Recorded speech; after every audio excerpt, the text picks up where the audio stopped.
Hello students, हम discuss कर रहे थे तंत्रिका तंत्र को। तंत्रिका तंत्र में अपन ने केंद्रीय तंत्रिका तंत्र जिसमें मानव मस्तिष्क को अपन ने डायग्राम से समझा और उसके बाद में अपन उसको नोट कर रहे थे। मानव मस्तिष्क में अग्र मस्तिष्क मैंने नोट करवा दिया था, जिसमें प्रमस्तिष्क, ग्राणपिंड और डाइसिफेलोन तीन चीज़ अपन ने बताई थी। उसके बाद में अब जो अपन नोट करने जा रहे हैं वो है मध्य मस्तिष्क, मेसेनसिफेलोन, मध्य मस्तिष्क, मेसेनसिफेलोन, मध्य मस्तिष्क को अपन डिस्कस करने जा रहे हैं। और मध्य मस्तिष्क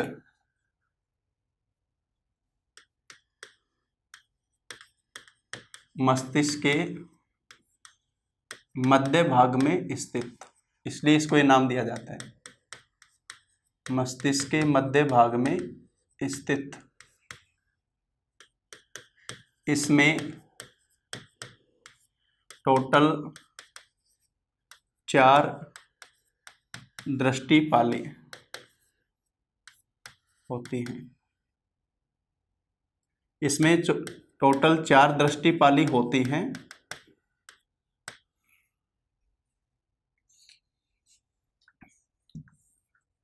जिन्हें सम्मिलित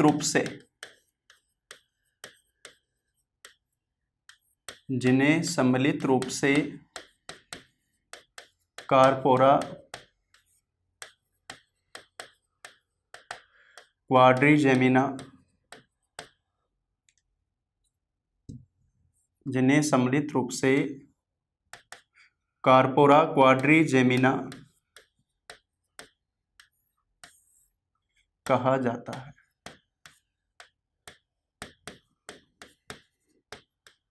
कार्पोरा, क्वाड्रिजेमिना कहा जाता है। 4 दृष्टिपालियां जो होती हैं उनको सम्मिलित रूप से नाम देते हैं कार्पोरा, क्वाड्रिजेमिना। 4 दृष्टिपाली बताई अपन ने।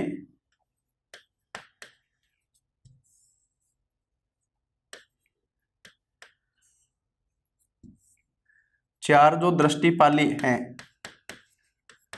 पाली में से 2 दृष्टिपाली देखने और 2 दृष्टिपाली सुनने से संबंधित होती है। 2 दृष्टिपाली देखने और 2 दृष्टिपाली सुनने से संबंधित होती है।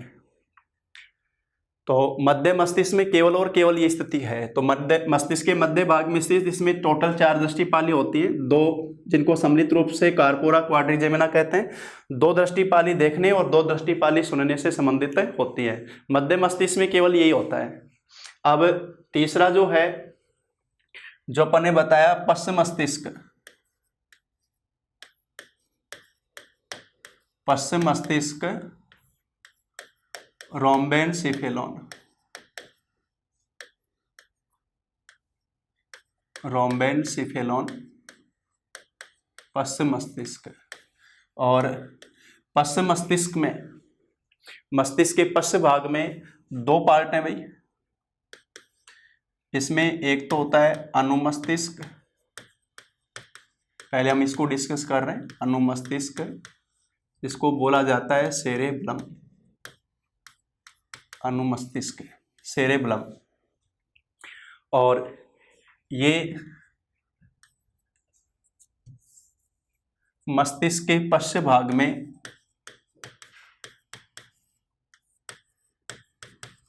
मस्तिष्क के पश्च भाग में प्रमस्तिष्क से ढका हुआ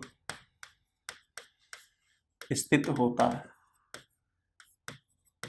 तो अनुमस्तिष्क जो है मस्तिष्क के पश्च भाग में स्थित है, जो प्रमस्तिष्क से ढका हुआ पाया जाता है वो दिया जाता है अनुमस्तिष्क। और अनुमस्तिष्क में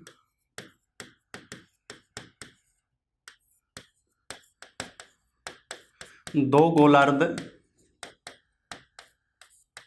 होते हैं जो कुर्रा सेरेब्राई तंत्रिका प्लेट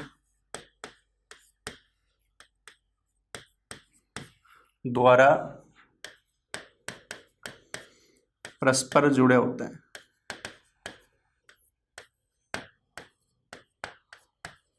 परस्पर जुड़े होते हैं। तो अनुमस्तिष्क में दो गोलार्ध हैं जो आपस में किसके द्वारा जुड़े हुए हैं? कुर्रा सेरेब्राई तंत्रिका प्लेट द्वारा जुड़े होते हैं। फिर ये जो अनुमस्तिष्क है ये क्या काम कर रहा है? अनुमस्तिष्क में, अनुमस्तिष्क गोलार्ध में, सॉरी एक पॉइंट में बताना चाह रहा था, जो अनुमस्तिष्क गोलार्ध में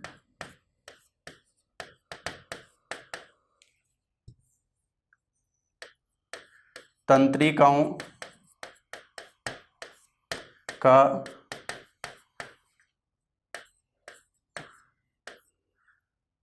संघनित जाल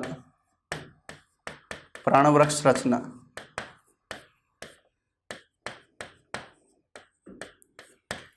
बनाता है। तो ये पॉइंट अपन ने डिस्कस किया था कि अनुमस्तिष्क के अंदर, अनुमस्तिष्क में तंत्रिकाओं का सघन जाल वृक्ष के रूप में संरचना होती है जिसको प्राणवृक्ष रचना बोला जाता है। और ये अनुमस्तिष्क काम क्या कर रहा है अभी? अनुमस्तिष्क ऐच्छिक पेशियों का समन्वय, कोऑर्डिनेशन करके, ऐच्छिक पेशियों का समन्वय कर शरीर का संतुलन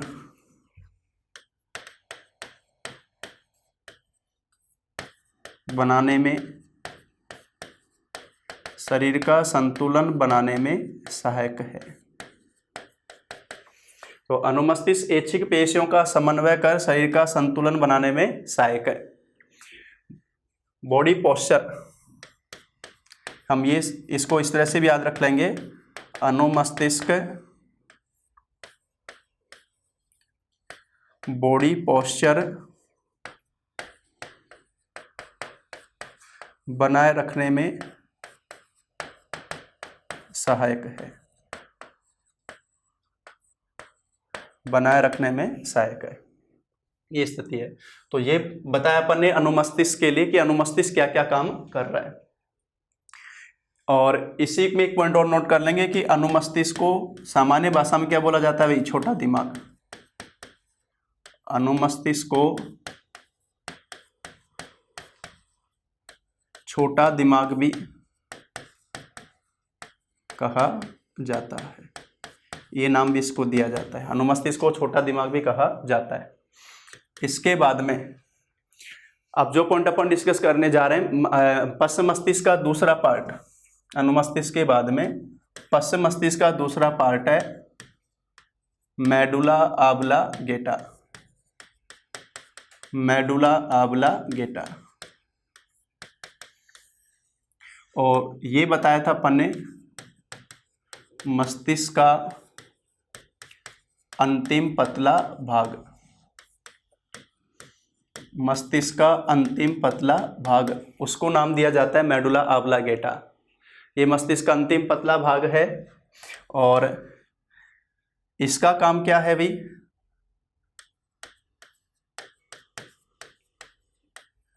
अनैच्छिक पेशियों या क्रियाओं, अनैच्छिक पेशियों का नियंत्रण।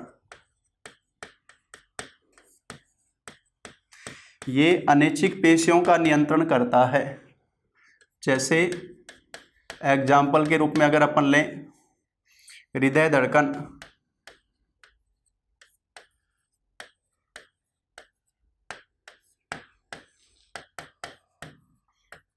भोजन का पाचन,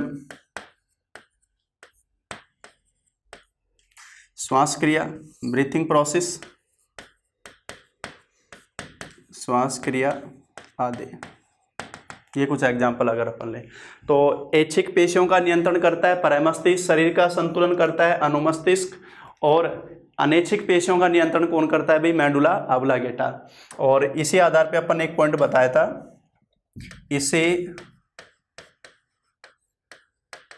मस्तिष्क का हृदय भी कहा जाता है, हार्ट ऑफ ब्रेन। मस्तिष्क का हृदय भी कहा जाता है।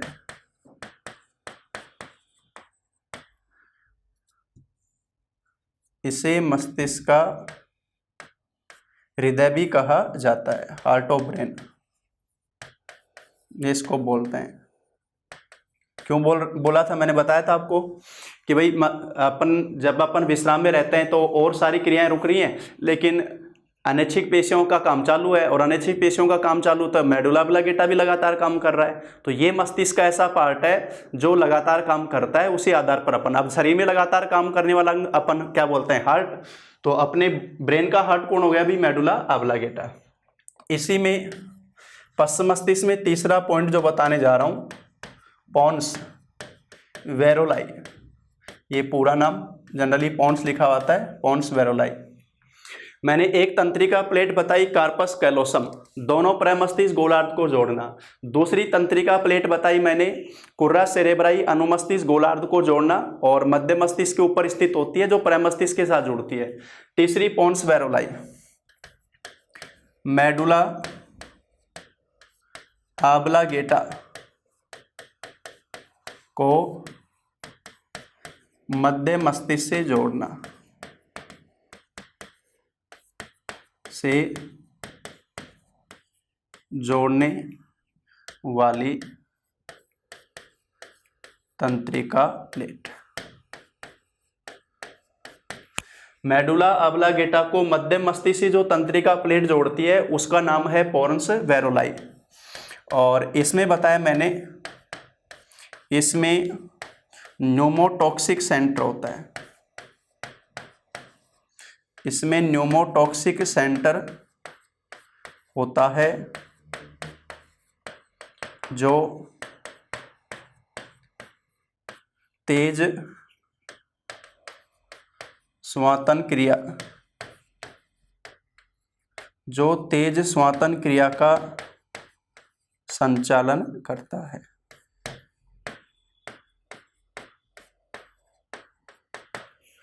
तो पोन्स वेरोलाई जो है वो तंत्रिका प्लेट है, मेडुला ऑब्लांगेटा को मध्य मस्तिष्क से जोड़ती है, और इसमें न्यूमोटॉक्सिक सेंटर तेज स्वातन क्रिया का संचालन करता है। ये सारे पार्ट मैंने जो लिखवाए हैं वो सारे हैं मस्तिष्क के, अग्र मध्य और पश्च, तीनों मस्तिष्क के जो पॉइंट अपन ने लिए। इसके बाद में देखो, अब जो मैं बताने जा रहा हूँ, मस्तिष्क के तीनों पार्ट बताए, अग्र मध्य और पश्च। अब इसमें अग्र में मेन आ गया प्रमस्तिष्क, मध्य में दृष्टि पाली, दो देखने की दो सुनने की, पश्च मस्तिष्क में अनुमस्तिष्क और मेडुला ऑब्लांगेटा। अनुमस्तिष्क शरीर का संतुलन, मेडुला ऑब्लांगेटा अनैच्छिक पेशियों का नियंत्रण। केंद्रीय तंत्रिका तंत्र में मानव मस्तिष्क के बाद में दूसरा पार्ट बताया था अपन ने, मेरुरज्जु, स्पाइनल कॉर्ड, मेरुरज्जु। और ये कहाँ स्थित है भाई? मेरुदंड की पृष्ठीय नाल में, मेरुदंड की पृष्ठीय नाल में स्थित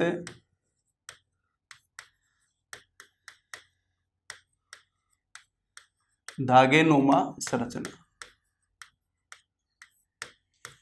मेरुदंड की पृष्ठीय नाल में स्थित धागेनुमा संरचना वो है मेरुरज्जु। और ये जो मेरुरज्जु क्या काम करता है भाई? मेरुरज्जु प्रतिवर्ती क्रियाओं का संचालन करता है। मेरुरज्जु प्रतिवर्ती क्रियाओं का संचालन करता है। रिफ्लेक्स एक्शन, प्रतिवर्ती क्रिया, रिफ्लेक्स एक्शन, इनका संचालन करता है। अब ये प्रतिवर्ती क्रिया क्या है? बोर्ड पे ध्यान दो। प्रतिवर्ती क्रिया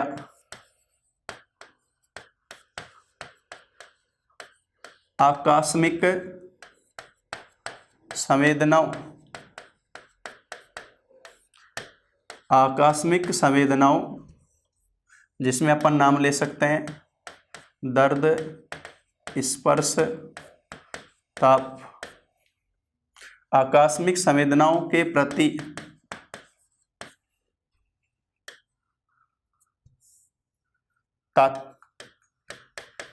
तात्क्षणिक होने वाली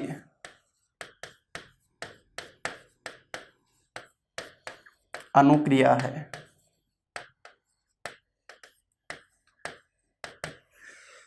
आकाश में कोई भी संवेदना जो हुई, कोई गर्म वस्तु से अपन छू गए, पिन कांटा चुभ गया, उसके प्रति तात्क्षणिक होने वाली अनुक्रिया है प्रतिवर्ती क्रिया, वो प्रतिवर्ती क्रिया है।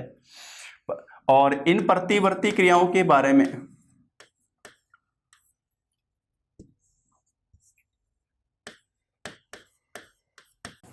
प्रतिवर्ती क्रियाओं के बारे में मार्स होल ने बताया।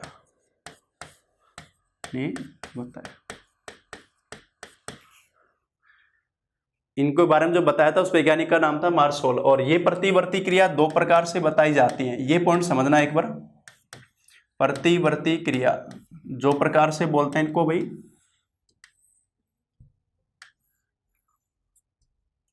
प्रतिवर्ती क्रिया को दो प्रकार से बताते हैं। एक तो बताते हैं प्रतिबंधित प्रतिवर्ती क्रिया, और एक बताते हैं भी अप्रतिबंधित प्रतिवर्ती क्रिया, रेस्ट्रिक्टेड और अनरेस्ट्रिक्टेड, प्रतिबंधित और अप्रतिबंधित। ध्यान समझना है जो शब्द है।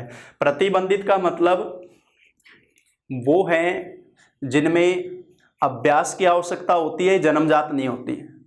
ये वो प्रतिवर्ती क्रियाएं जिनको हम अभ्यस्त होने के बाद में हमारा शरीर संचालित करता है या मेरुरज्जु संचालित करता है।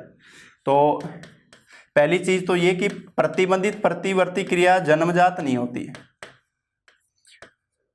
ये जन्मजात नहीं होती और इनमें अभ्यास की आवश्यकता होती है। अभ्यास की आवश्यकता होती है, इनमें अभ्यास की आवश्यकता होती है। ये ऐसी क्रिया हैं जन्मजात नहीं है, इनमें अभ्यास की आवश्यकता होती है। जैसे अपन एक एग्जांपल लें, ड्राइविंग है, गाड़ी चलाना। अब गाड़ी चलाने के लिए पहले को अपने को अभ्यास की आवश्यकता हो। जैसे अपन 4 व्हीलर सीखते हैं, पूरा ध्यान लगाते हैं स्टार्टिंग में, गियर पैटर्न, क्लिच वगैरह पूरा याद करते हैं, ABC, एक्सीलेटर, ब्रेक, क्लिच, कई बार उसको उल्टा भी पड़ जाते हैं, फिर दबाना होता है, क्लिच दबता है, एक्सीलेटर है, फिर गियर पैटर्न याद करते हैं। ये है अभ्यास के दौरान। और जब अपन अभ्यस्त हो जाते हैं ना, जब अभ्यास का मतलब है सीखना, उस दौरान काम करता है प्रमस्तिष्क। अभ्यास के दौरान कौन काम कर रहा है? प्रमस्तिष्क, सीखना जो है।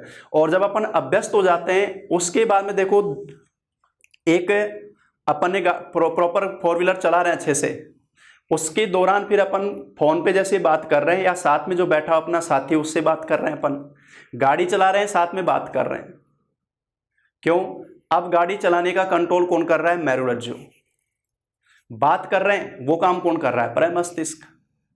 वर्क डिवीजन हुआ तो मेरुरज्जु एक तरह से मस्तिष्क के कार्य विभाजन में सहायक हुआ, तो उससे प्रमस्तिष्क का कार्य बट गया। अब जब शुरू में उसने सीखा तब तो काम प्रमस्तिष्क ने किया, फिर काम ये कौन कर रहा है? मेरुरज्जु कर रहा है। तो जिनमें अभ्यास की आवश्यकता होती है वो प्रतिबंधित प्रतिवर्ती क्रिया होती है। इसके एग्जाम्पल में अपन ले सकते हैं ड्राइविंग, स्विमिंग, तैरना। इसी प्रकार से जैसे अपन टाइपिंग करते हैं भी, टाइपिंग जो करते हैं तो वो भी क्या है? एक अभ्यस्त वाली प्रतिक्रिया ही तो है इस प्रकार की। तो इस तरह की प्रतिवर्ती क्रिया जिनमें अभ्यास की आवश्यकता होती है वो तो हो गई प्रतिबंधित प्रतिवर्ती क्रिया। और अप्रतिबंधित वो है जो जन्मजात होती हैं, ये जन्मजात होती हैं और इनमें अभ्यास की आवश्यकता नहीं होती है। भाई जन्म जाते हैं तो अभ्यास की आवश्यकता नहीं होती है। और एग्जाम्पल अपन लें, लार का निर्माण। ध्यान रखना, भोजन का जैसे अपन विचार करते हैं मन में, भोजन के नाम से अपने मुंह में लार आने लग जाना, लार बनना, ये एक कौन सी अप्रतिबंधित प्रतिवर्ती क्रिया है। हमारी पलकों का लगातार झपकना, पलकों का झपकना प्रतिवर्ती क्रिया। तो लार का निर्माण, पलकों का झपकना एक अनैच्छिक प्रकार की अप्रतिबंधित प्रतिवर्ती क्रिया हुई। भाई प्रतिवर्ती क्रिया भी अनैच्छिक ही है, वो हमारी इच्छा अनुसार नहीं, वो तो अपने आप ही स्वतः होती है, लेकिन ये ऐसी है जो आकस्मिक संवेदनाओं के प्रति हमें सचेत करती है। तो लार का निर्माण, पलकों का झपकना, गर्म वस्तु के छूने, पिन कांटा चुभने पर तुरंत पीछे हटना।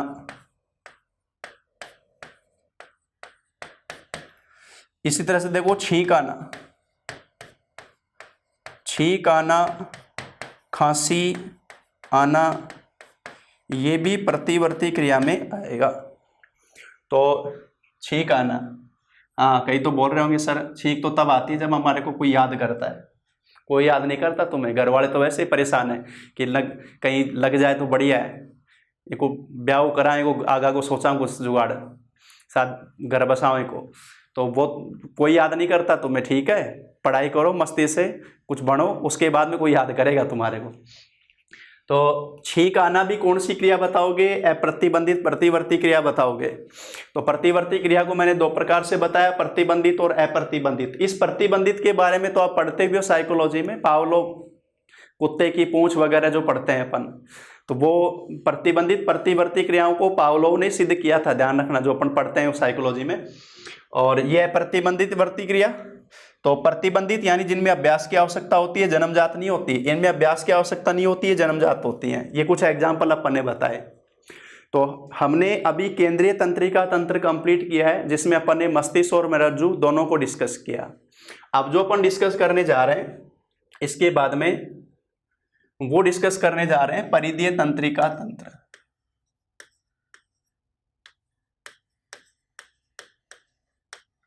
परिधीय तंत्रिका तंत्र, जिसको अपन ने शॉर्ट में बताया था PNS, पेरिफेरल नर्वस सिस्टम।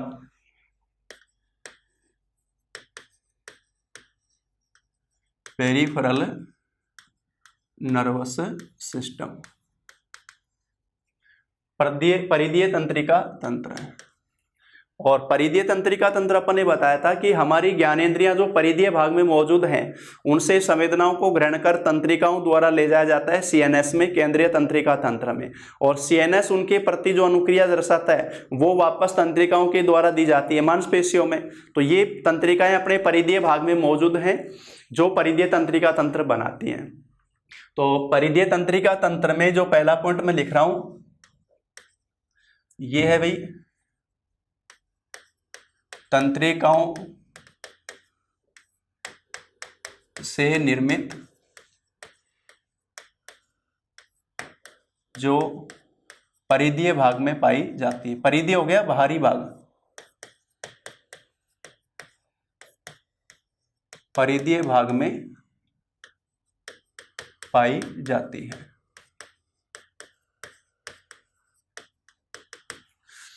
अब इसमें तंत्रिकाओं की बात आती है, तो पहले अपन डिस्कस कर रहे हैं न्यूरॉन की संरचना। एक न्यूरॉन की स्ट्रक्चर को अगर देखें, अपन ने बताया तंत्रिका तंत्र की संरचनात्मक और क्रियात्मक इकाई कौन है भाई? न्यूरॉन है। और हमारे शरीर की सबसे लंबी कोशिका भी न्यूरॉन को बोला जाता है, ध्यान रखना। सबसे लंबी, बड़ी में वैसे नाम अंडाणु आता है, अगर अंडाणु ऑप्शन में नहीं है तो तंत्रिका ही नाम आएगा। तो सबसे छोटी शुक्राणु को बोलते हैं। तो एक इसमें न्यूरॉन काम कर रहे हैं, तो अपन न्यूरॉन के एक बार न्यूरॉन के स्ट्रक्चर को ले रहे हैं। न्यूरॉन की अगर संरचना को देखें, एक न्यूरॉन की संरचना में मेन तो होता है भाई कोशिका काय। मेन क्या होता है? कोशिका काय, और उस कोशिका काय से फिर निकलते हैं तंत्रिका तंतु। कोशिका काय से जो तंत्रिका तंतु निकलते हैं वो, तो एक तो होता है इसमें मेन कोशिका काय, जो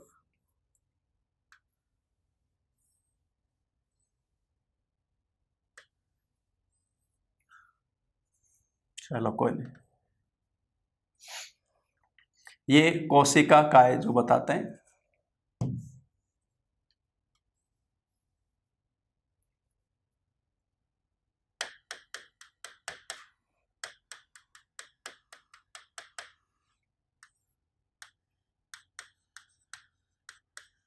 ये तंत्रिका का मेन कोशिका काय,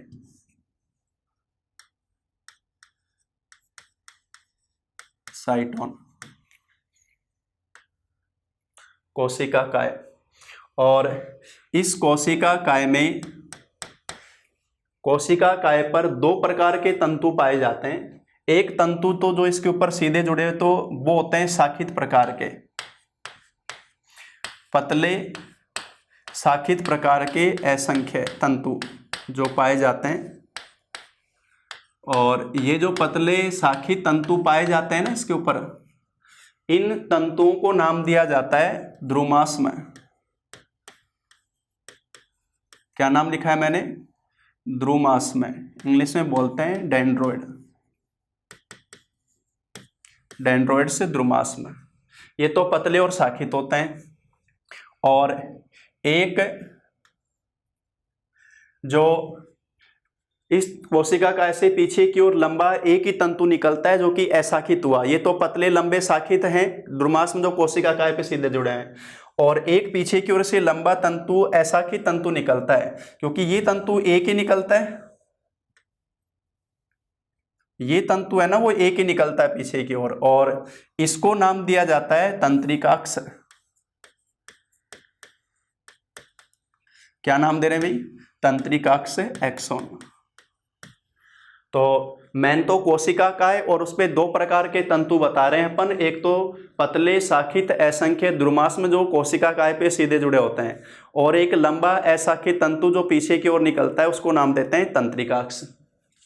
और न्यूरॉन में तंत्रिका से सूचना जो चलती है, न्यूरॉन में तंत्रिका से जो सूचना चलती है, आवेग जो चलता है ना वो ध्रुवण क्रिया है। जैसे इलेक्ट्रिक चार्ज प्रवाहित होता है वैसे ही इसमें आवेग का संचरण होता है। आवेग का जो संचरण है विद्युत आवेश के रूप में, पॉजिटिव नेगेटिव चार्ज के रूप में, जो ध्रुवण क्रिया अपन बोल रहे हैं। और सतह से तंत्रिक, यहाँ द्रुमाश्म में आवेग को ग्रहण करते हैं संवेदनाओं से, द्रुमाश्म द्वारा संवेदनाओं से आवेग को ग्रहण किया जाता है, और फिर ये तंत्रिकाक्ष के द्वारा आगे प्रवाहित होते हैं, सूचना का प्रवाह आगे चलता है। न्यूरॉन के अंदर विशेष प्रकार के कण पाए जाते हैं। ये जो कण पाए जाते हैं इनको नाम दिया जाता है निश्चल कण, निश्चल पार्टिकल्स। ये निश्चल कण केवल और केवल तंत्रिका कोशिका न्यूरॉन में ही पाए जाते हैं। निश्चल कण का पाया जाना तंत्रिका कोशिका की मेन विशेषता है। और ये माना जाता है कि ये निश्चल कण आवेग की तीव्रता, भाई आवेग सूचनाएं तो चल रही है इसमें, उसकी तीव्रता को बढ़ाने का काम करते हैं, ये माना जाता है उसमें। तो निश्चल कण जो पाए जाते हैं वो आवेग की तीव्रता को बढ़ाने का काम करते हैं। तंत्रिकाक्ष में जब आगे आवेग प्रवाहित होता है, तंत्रिकाक्ष में इस पर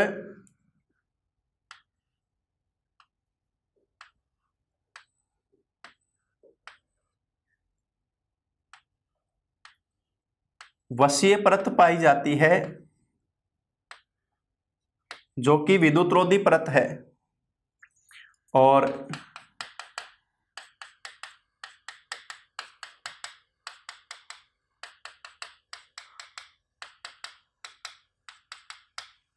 ये जो वसीय परत है ना, इसी वसीय परत को नाम दिया जाता है माइलिन सेथ, माइलिन आच्छद। और ये विद्युतरोधी परत होती है। माइलिन आच्छद जो है वो कैसी परत है भाई? विद्युतरोधी परत है।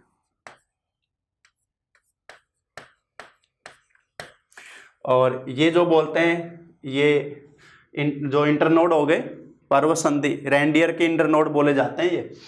तो आवेग, ये विद्युत रोधी परत माइलिन आच्छादित पाई जाती है। जैसी आवेग एक न्यूरॉन के अंतिम सिरे पर आता है, अब यहां से आवेग अगली तंत्रिका में प्रवाहित होगा, अगली तंत्रिका को दिया जाएगा। तो एक बार वापस से देखो, एक न्यूरॉन में मैन कोशिका का है जिसमें दो प्रकार के तंतु पाए जाते हैं। कोशिका, न्यूरॉन की कोशिका में विशेष प्रकार के निश्चल कण पाए जाते हैं जो आवेग की तीव्रता को बढ़ाते हैं। तंत्रिका तंतु दो प्रकार के, पतले साकित असंख्य द्रुमास्म जो कोशिका काय पे सीधे जुड़े होते हैं। संवेदी अंगों से संवेदनाओं को ग्रहण करना इनका काम होता है। यहां से फिर आवेग तंत्रिकाक्ष द्वारा आगे प्रवाहित होता है। तंत्रिकाक्ष एकल असाकित सिरा है जिस पर विद्युत रोधी परत माइलिन आच्छादित पाई जाती है। अब ये जो जैसे ही यहां पर पहुंचता है आवेग, अगली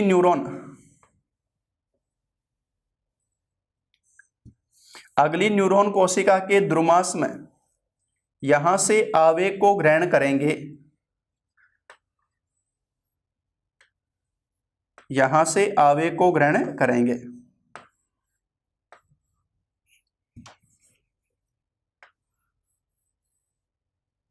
जैसे ये स्थिति वापस हो गई, तो इस एक्सोन के अंतिम सिरे का संपर्क रहता है अगली न्यूरॉन के द्रुमास्म से। जैसे ये द्रुमास्म हो गए, और इनका जो ये संपर्क स्थल है जहां पर एक एक्सोन दूसरे न्यूरॉन के द्रुमास्म से संपर्क में आता है, इस संपर्क स्थल को नाम दिया जाता है सिनेप्स। इसको नाम देते हैं, संपर्क स्थल को, सिनेप्स। जहां एक न्यूरॉन का अंतिम सिरा, एक्सोन का अंतिम सिरा दूसरे न्यूरॉन के द्रुमास्म के संपर्क में आता है, संपर्क स्थल को नाम देते हैं सिनेप्स। दो न्यूरॉन का संपर्क स्थल हो गया ये, और यहां पर आवेग एक न्यूरॉन के एक्सोन से दूसरे न्यूरॉन के द्रुमास्म में प्रवाहित होगा, संचारित होगा। लेकिन ये दोनों आपस में गुथे हुए नहीं है कि एक्सोन और द्रुमास्म आपस में गुथे हुए रहते हैं, बल्कि एक दूसरे के संपर्क में रहते हैं। यहां से आवेग द्रुमास्म पर प्रवाहित होता है हार्मोन के द्वारा, यानी एक्सोन के अंतिम सिरे पर आवेग आते ही हार्मोन स्रावित होता है जो अगली न्यूरॉन के द्रुमास्म को क्या करता है, प्रेरित करता है। उस हार्मोन, न्यूरो हार्मोन होता है वो एसिटाइल कोलिन हार्मोन। वो हार्मोन अगली न्यूरॉन के द्रुमास्म को आवेग ग्रहण करने के लिए प्रेरित करता है। इस प्रकार से अगली न्यूरॉन में आवेग प्रवाहित होता है। तो ये एक न्यूरॉन की जो स्थिति अपन ने देखी, न्यूरॉन की संरचना को अगर अपन देखें, न्यूरॉन की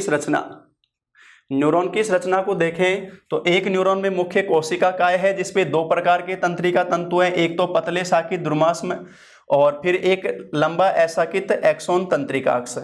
न्यूरॉन में विशेष प्रकार के निश्चल कण, और ये जो न्यूरॉन पे माइलिन आच्छद है ये श्वान कोशिकाओं द्वारा निर्मित होता है। साइंटिस्ट के आधार पर वो नाम देते हैं। यहां से ये विद्युत रोधी परत है माइलिन आच्छद जो इस पे पाई जा रही है। आवेग का प्रवाह होता है, विद्युत संचरण क्रिया है, पॉजिटिव नेगेटिव चार्ज के रूप में ध्रुवण क्रिया है वो। और तंत्रिका में आवेग का प्रवाह सोडियम और पोटेशियम आयन के द्वारा होता है। इलेक्ट्रोलाइट अपन बोलते हैं अपनी बॉडी में, सोडियम और पोटेशियम। और एक न्यूरॉन के एक्सोन के अंतिम सिरे पर जैसे आवेग प्रवाहित होता है, दूसरी न्यूरॉन के द्रुमास्म उसके संपर्क में आते हैं, ये संपर्क स्थल कहलाता है सिनेप्स। ये दोनों एक दूसरे से गुथे हुए नहीं होते, बल्कि एक्सोन के अंतिम सिरे से एसिटाइल कोलिन हार्मोन स्रावित होता है जो अगली न्यूरॉन के द्रुमास्म को आवेग ग्रहण करने के लिए प्रेरित करता है। इस तरह से आवेग अगली न्यूरॉन में प्रवाहित होता है। तो ये अपन ने देखा है कि न्यूरॉन की क्रियाविधि की न्यूरॉन किस प्रकार से काम कर रही है, ये जो इसमें मैन आ जाता है। अब ये जो अपन ने चीज बताई इसको एक बार मैं नोट करवा देता हूं। न्यूरॉन वाला जो बताया अपन ने, न्यूरॉन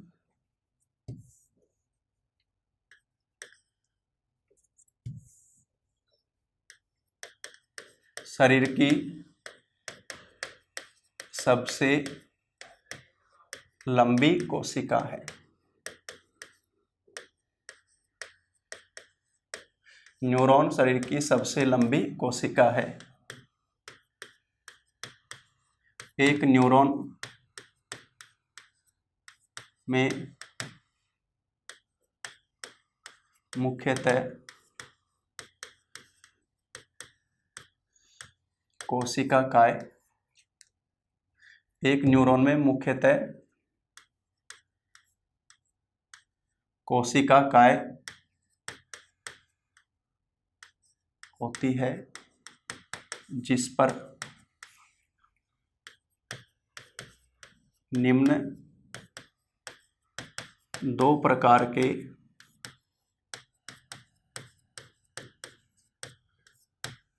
तंत्रिका तंतु पाए जाते हैं। दो प्रकार के तंत्रिका तंतु पाए जाते हैं, एक तो नाम दिया अपन ने द्रुमास्म, डेंड्रोइड।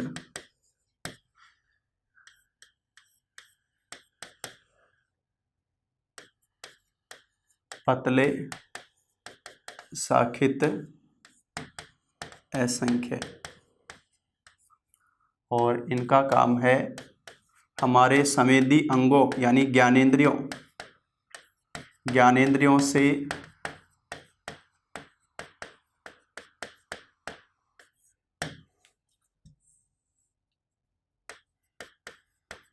संवेदनाओं को ग्रहण करना।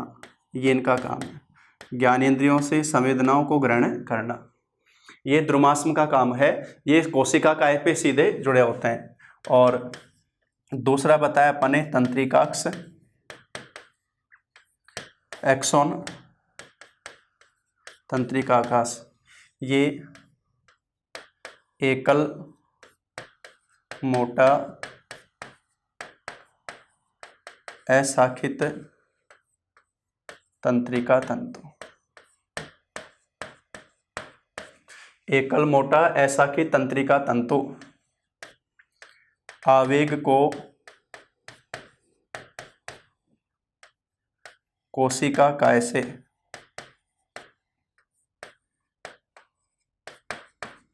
आगे प्रवाहित करना। वो है भाई दूसरा एक्सोन जो बताया अपन ने तंत्रिका। तो न्यूरॉन शरीर की सबसे लंबी कोशिका है। एक न्यूरॉन में मुख्य रूप से कोशिका काय होती है जिसपे दो प्रकार के तंत्रिका तंतु होते हैं, द्रुमास्म और तंत्रिकाक्ष। ये तो पतले शाखित असंख्य ज्ञानेंद्रियों के संपर्क में रहते हैं, वहां से संवेदनाओं ग्रहण करते हैं। ये एकल मोटा अशाखित होता है जो आवेग को कोशिका काय से आगे प्रवाहित करता है। फिर इसी में जो अपन ने बताया तंत्रिकाक्ष पर यानी एक्सोन पर विद्युत रोधी परत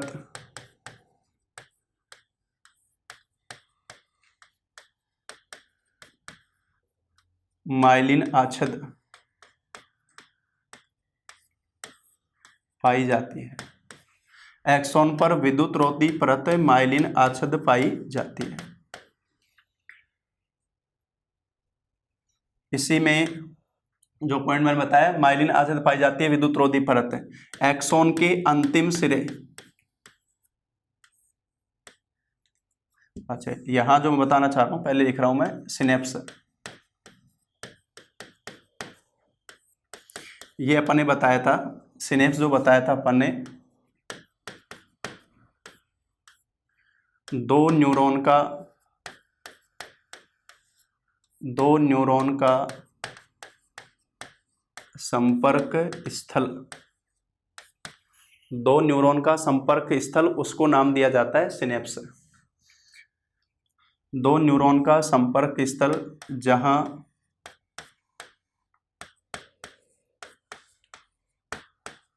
एक न्यूरॉन के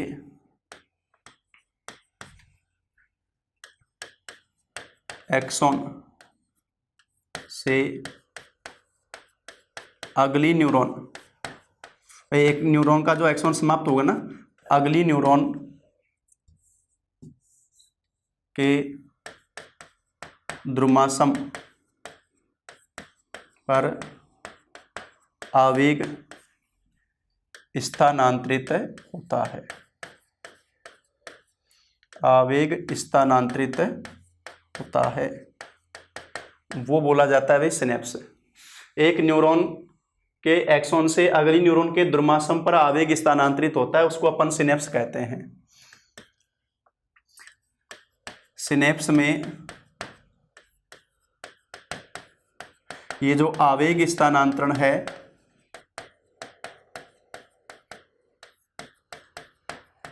एसिटाइल कोलिन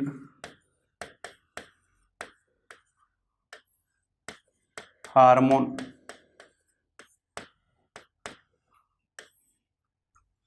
के द्वारा होता है।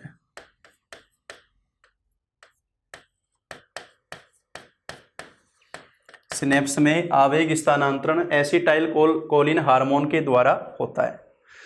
बताया भी अपन ने, न्यूरो हार्मोन इसको बोलते हैं, जो ऐसे एक्सॉन के अंतिम सिरे से स्रावित होता है और अगली न्यूरॉन के ध्रुमासम को आवेग ग्रहण करने के लिए प्रेरित करता है, वो एसिटाइल कोलिन हार्मोन बताया जाता है।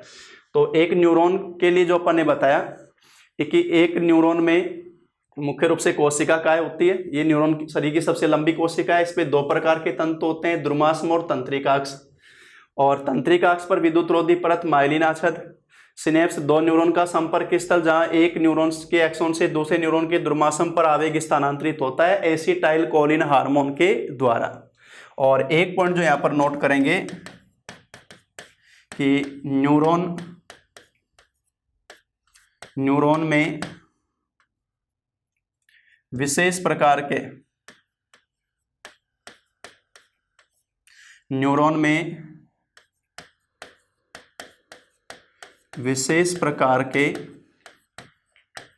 निश्चल कण, ध्यान रखना ये कण अपनी अन्य कोशिकाओं में नहीं पाए जाते। विशेष प्रकार के निश्चल कण पाए जाते हैं जो आवेग की तीव्रता को बढ़ाते हैं, जो आवेग की तीव्रता को बढ़ाते हैं, वो बोले जाते हैं। ये निश्चल कण केवल अपने न्यूरॉन में ही पाए जाते हैं, न्यूरॉन कोशिका में, अन्य कोशिकाओं में नहीं पाए जाते हैं। प्रोटीन कण होते हैं ये, और आवेग की तीव्रता को बढ़ाने का काम ये करते हैं। ये न्यूरॉन की स्ट्रक्चर जो अपन ने देखी, तो परिधीय तंत्रिका तंत्र में जो अपन न्यूरॉन बता रहे हैं, अब मैं बता रहा हूं आपको न्यूरॉन के प्रकार। हमारी जो न्यूरॉन है उनका वर्गीकरण कैसे किया जाता है, तंत्रिकाओं को का प्रकार जो अपन पढ़ रहे हैं। न्यूरॉन के प्रकार में पहले तो जो मैं बता रहा हूं वो बता रहा हूं भाई कार्य के आधार पर। न्यूरॉन का प्रकार पहले अपन डिस्कस कर रहे हैं कार्य के आधार पर, और कार्य के आधार पर न्यूरॉन में 3 नाम दिए जाते हैं। पहला नाम दिया जाता है संवेदी न्यूरॉन, सेंसरी नर्व, संवेदी न्यूरॉन। संवेदी न्यूरॉन वो हैं जो संवेदनाओं से आवेग को ग्रहण करके हमारे सीएनएस में पहुंचाती हैं। सीएनएस का मतलब मस्तिष्क और मेरुरज्जु, समझ गए होंगे। तो संवेदी न्यूरॉन ज्ञानेंद्रियों से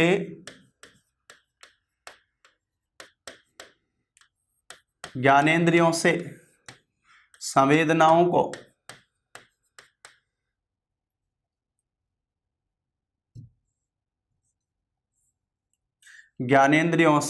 संवेदना कहाँ पहुंचाना भाई, सीएनएस में पहुंचाना।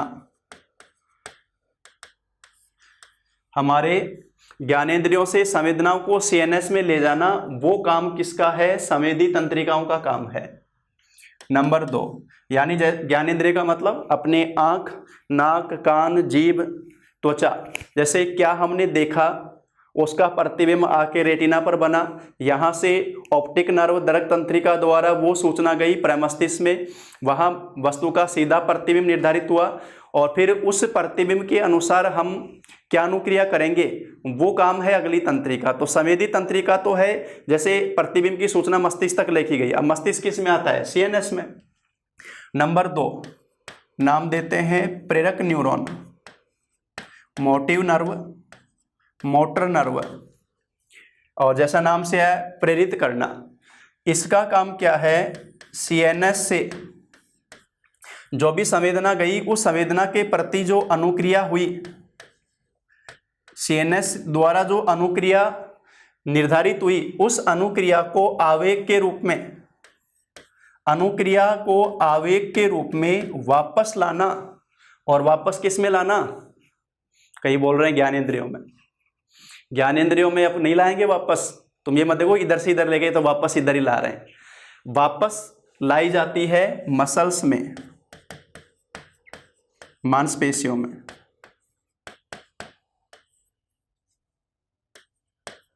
मांसपेशियों में लाना। समझो इसको एक जनरल एग्जांपल से समझो। अभी सर्दी शुरू होगी, सर्दियों में अपन रजाई ओढ़ते हैं, क्यों ओढ़ते हैं भाई, सी लागे जाड़ो लागे, सर्दी लगती है तभी तो ओढ़ते हैं अपन रजाई। और कई बार सपनों में अपन सिंघम बन जाते हैं, सपने तो अपने ही है ना भाई, कुछ भी कर सकते हैं अपन, सपनों में सिंघम बन जाते हैं। अब सिंघम बनते हैं तो सिंघम वाले रोल करते हैं, एक एक लात में उड़ा रहे हैं 10-10 को। अब वो तो सपना है, अब जो लात मार रहे हैं अपन, फटकार मार रहे हैं, फटकार किस पर पड़ रही है, रजाई पर, रजाई उड़ रखी है अपन ने, जैसे ही लात की फटकार मारी तो रजाई हट गई। अब रजाई हट गई तो थोड़ी देर में सिंघम का बुखार तो उतर गया और सर्दी लगना शुरू, क्योंकि रजाई हट गई। अब सर्दी लगी, महसूस किसने किया, त्वचा ने, ज्ञानेंद्रिय ने। यहां से जो अपन ने महसूस किया त्वचा ने, वो सूचना संवेदी तंत्रिका द्वारा गई सीएनएस में, मस्तिष्क में समझो जैसे, तो मस्तिष्क में सूचना गई सर्दी लगने की। तो इसको अपन ऐसे बोलेंगे कि जांपना, मस्तिष्क में, मस्तिष्क को जांपना बोलेंगे, बॉडी का कंट्रोलर वही है कि जांपना सर्दी लग रही है, क्या आदेश है, और जहांपना ने आदेश पारित किया तुरंत प्रभाव से रजाई ओढ़ ली जाए। अब बताओ रजाई उड़ाने का काम कौन करेंगी, अरे रजाई उड़ाने का काम तो अपन मूवमेंट कराएंगे, हाथों को तो मांसपेशियां तो मूवमेंट कराएंगी, तभी तो अपन ओढ़ पाएंगे। तो वापस सूचना किसको दी जाती है, जिस अंग को मूवमेंट करना है उसकी मांसपेशियों को। जैसे हमने किसी वस्तु को देखा, रेटिना पर प्रतिबिंब बना, प्रतिबिंब की सूचना मस्तिष्क को गई, मस्तिष्क ने उस प्रतिबिंब को पहचाना, फिर वो मस्तिष्क के नेत्र की पेशियों को, जो नेत्र को गति कराती है, उसकी पेशियों को सूचना देगा कि इस व्यक्ति को पहचानना है कि नहीं पहचानना, इसको देखना है कि नहीं देखना। जैसे किसी व्यक्ति को अपन जानबूझ देखकर भी अनजान बनेंगे तो अपना मस्तिष्क बोलेगा कि दूसरी तरफ देखने लग जा, या किसी को देखकर अपन मस्तिष्क ये भी कहेगा देखे जा बड़ा मजा आ रहा है। तो इस तरह से जो वापस सूचना प्रेरक तंत्रिका द्वारा लाई जाती है मांसपेशियों में। और तीसरे प्रकार की जो न्यूरॉन है वो बोली जाती है भी मिश्रित न्यूरॉन। तीसरे प्रकार की न्यूरॉन मिश्रित, कार्य के आधार पर, कार्य के आधार पर पहला नाम बताया अपन ने संवेदी, दूसरा प्रेरक, तीसरा बोल रहा हूं मैं मिश्रित। मिश्रित न्यूरॉन किसको कहेंगे, जो दोनों काम करे, यानी मिश्रित न्यूरॉन वो है जो हमारे ज्ञानेंद्रियों से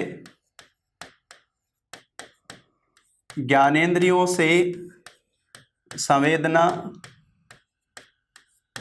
किस में ले जाना, सीएनएस में, और सीएनएस से फिर जो भी अनुक्रिया आवेग निर्धारित होगा वो वापस किस में लाना, मांसपेशियों में। तो इस प्रकार की तंत्रिका जो होंगी वो बोली जाएंगी मिश्रित। तो अपन ने कार्य के आधार पर 3 प्रकार की तंत्रिका बताई हैं। पहली संवेदी, जो ज्ञानेंद्रियों से संवेदनाओं को सीएनएस में लेकर जाती है। दूसरी प्रेरक, कि जो संवेदना यहाँ गई उसके अनुसार क्या कार्य डिसाइड हुआ, उस अंग की मांसपेशियों को सूचना वापस देना, वो काम है प्रेरक का, मांसपेशियों को प्रेरित करना। मिश्रित वो है जो दोनों प्रकार का काम करती हैं, सूचना लेकर भी जाना और वापस भी, एक ही तंत्रिका दोनों काम कर रही है, सूचना पहुंचा भी रही है और वापस भी ला रही है, ज्ञानेंद्रियों से सीएनएस में, सीएनएस से वापस सूचना मांसपेशियों में, वो मिश्रित हैं। अब हमारी ये जो तंत्रिका अपन ने बताई कार्य के आधार पर वर्गीकरण किया। दूसरा जो तंत्रिका बताई जाती है, वर्गीकरण किया जाता है, वो वर्गीकरण किया जाता है उत्पत्ति के आधार पर, उत्पत्ति के आधार पर। और उत्पत्ति के आधार पर न्यूरॉन 2 प्रकार से होती है, अपन ने नाम लिखवाया भी था। एक तो बोलते हैं भाई क्रेनियल नर्व, कपाल तंत्रिकाएं, क्रेनियल नर्व्स, कपाल तंत्रिकाएं, और ये वो हैं जो उत्पन्न होती है मस्तिष्क से, मस्तिष्क से उत्पन्न। और इनकी जो संख्या है वो है 12 पेयर, 12 जोड़ी। नंबर 2 नाम देते हैं मेरु तंत्रिकाएं।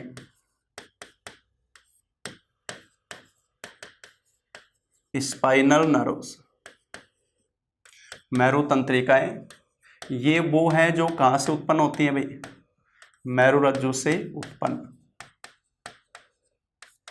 और इनकी संख्या होती है 31 पेयर, 31 जोड़ी, 12 जोड़ी और 31 जोड़ी। कपाल तंत्रिका वो है जो मस्तिष्क से रिलेटेड है, वो भी प्रमस्तिष्क, और मेरुरज्जु से निकलने वाली मेरु तंत्रिकाएं। अब ये जो 31 जोड़ी मेरु, देखो इसमें जो कपाल तंत्रिकाओं में सबसे बड़ी जो बोली जाती है, सबसे बड़ी कपाल तंत्रिका बोली जाती है वेगस। वेगस जो अपने आहारनाल के साथ साथ में पूरी पाई जाती है, वेगस। और दूसरा नाम दिया जाता है सबसे छोटी कपाल तंत्रिका,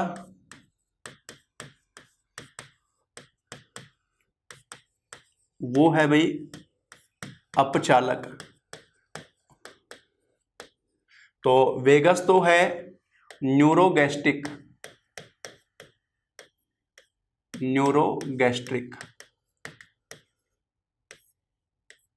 और अपचालक है नेत्र गोलक की गति, हमारी आंख की गति, ये नेत्र गोलक की गति से संबंधित है। ये अलग से ध्यान रखेंगे अपन। सबसे बड़ी और सबसे छोटी कपाल तंत्रिका, सबसे बड़ी वेगस नाम है, न्यूरोगैस्ट्रिक है वो आहारनाल के साथ। सबसे छोटी कपाल तंत्रिका अपचालक जो कि नेत्र गोलक की गति से संबंधित है, आंख की गति से संबंधित है। मेरु तंत्रिकाएं 31 जोड़ी है, इनमें से 8 तो है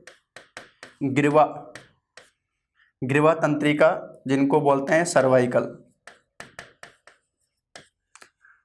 उसके बाद में 12 है भाई वक्षीय तंत्रिका थोरोसिकल,